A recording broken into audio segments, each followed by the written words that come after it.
لە هەرێمی کوردستان ڕێژەی لە سەدادەی کورسیەکانی پەرلەمان تەرخانکراوە بۆ پێکهاتە و کەمایەتیە نەتەوایی و ئاینیەکان کە لە هەرێمی کوردستاندا دەژین و 11 کورسی پەرلەمان بە شێوەی کۆتا بۆ ئەو پێکهاتانە یەکلاکراوەتەوە.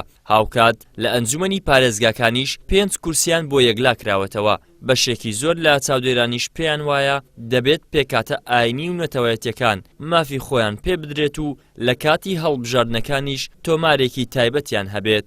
پێویستە بەڕاستی بۆ ئەوەی بە فعلی نوێنەرایەتی حەقیقی ئەو کۆتایە و ئەو پێکهاتانە بکرێ تۆماری تایبەتی دەنگدەرانی خۆیان هەبی بۆ ئەوەی ئەو کەسەی کە دەنگ بەوی دەدا بە فعلی ئەوی بوێ نەک کەسە شتکەی بوێتن کە ئەو پێکهاتەنەتەوە یەش ئەوەی ناوێ.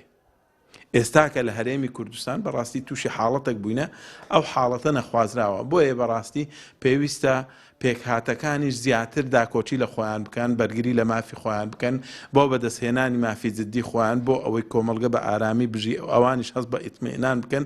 لە پەرلەمانی کوردستان سکرتێری پەرلەمان دراوە با کۆتاکان و لە کابینەی نۆمیشدا وەزیرێکیان پێدراوە.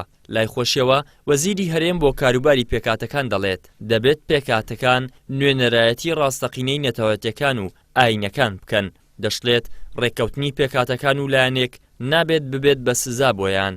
سراعی سیاسی نێوان لەلایەنە سیاسەکان لە هەرێمی کوردستاندا کە گرنگە نوێنەرایەتی ڕاستەقینەی پێکهاتەکان گرنگە لەسەر ئاستی عێراق و لە ئاستی هەرێمی کوردستان لە کوردستانی عێراقدا لێت دەبێت ئێمە بە شێوەیەکی دموکراسیانە بە شێوەیەکی مەسئولیانە سەیری بابەتی کۆتەکان بکرێت و کە نابێت کە ئەمە بکرێتە سزایەک بۆ ئەوەی کە ئەمانە ژمارەی کۆتا کەم بکرێتەوە وایە هەڵسن بە ڕێگە چارەی تر کە کاریگەری باش نەبێت و لەسەر وجودی پێکهاتەکان یا لەسەر وجودی کۆتەکان لە پەرلەمانی کوردستاندا.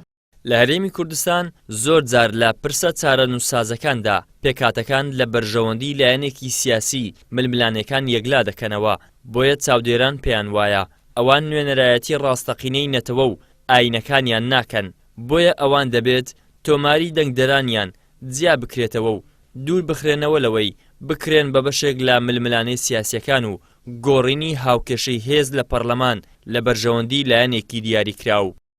ئیدریس محەممەد، کەناڵی ئاسمانی پەیام، هەولێر.